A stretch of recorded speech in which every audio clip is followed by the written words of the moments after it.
Hello everyone! Today I have for you my last video of the year. I know I haven't posted a whole lot on my channel this year. I might share a little bit about some of the reasons why in the new year to come. Normally I just update people on my new year's resolutions and things like that over on my blog, but I think I might do a video of that this year at the beginning of January sometime, just to sort of get back into the habit of doing videos.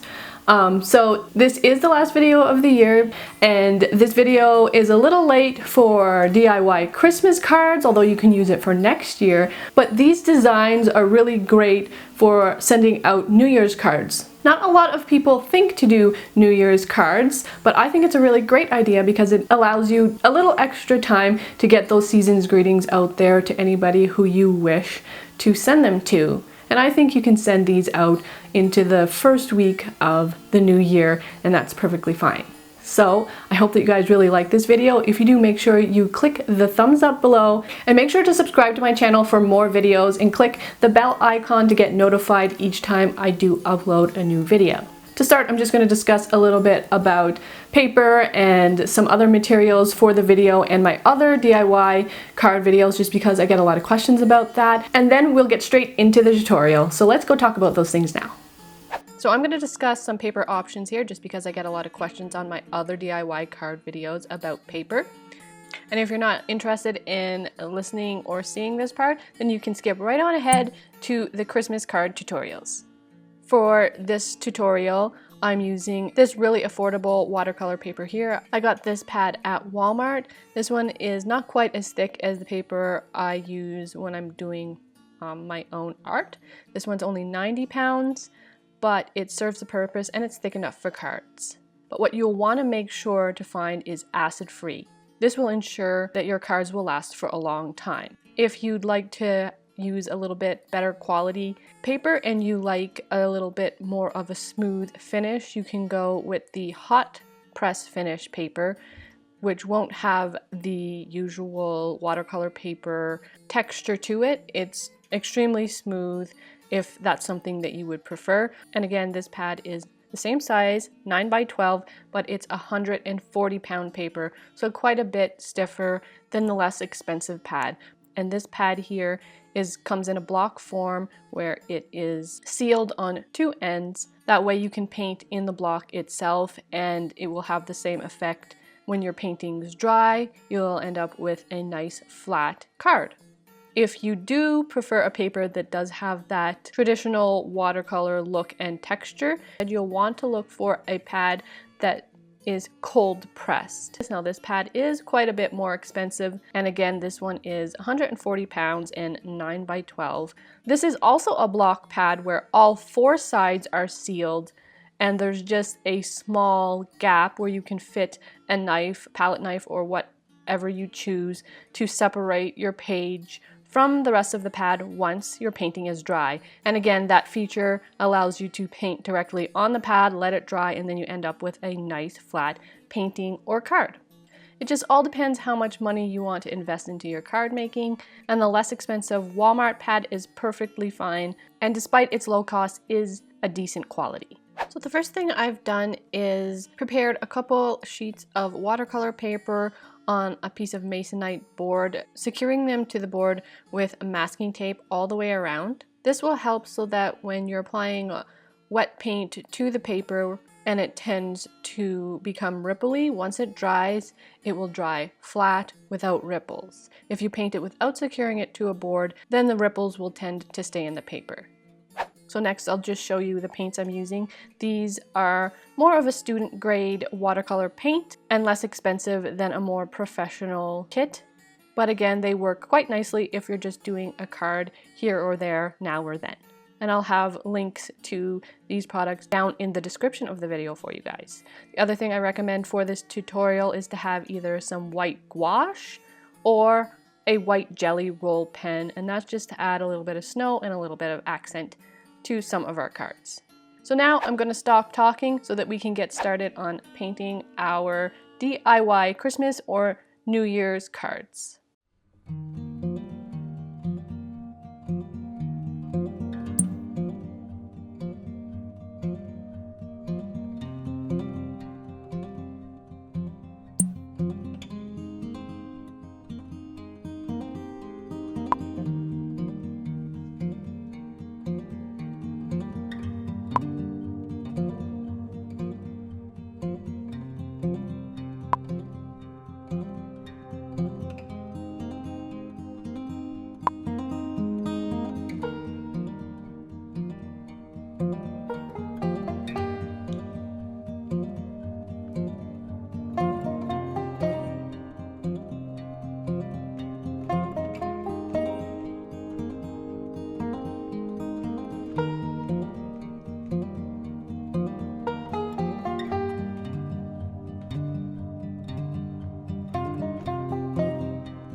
So that's it for this video, guys. I want to wish you guys all a wonderful new year. I hope that you guys all had a great holiday season, no matter what you were celebrating. And I really hope that you guys liked this video. Make sure to like it if you like it. And as I said, subscribe to my channel for more videos. I hope you guys all have a super awesome day, and I'll see you guys in my next video. Bye!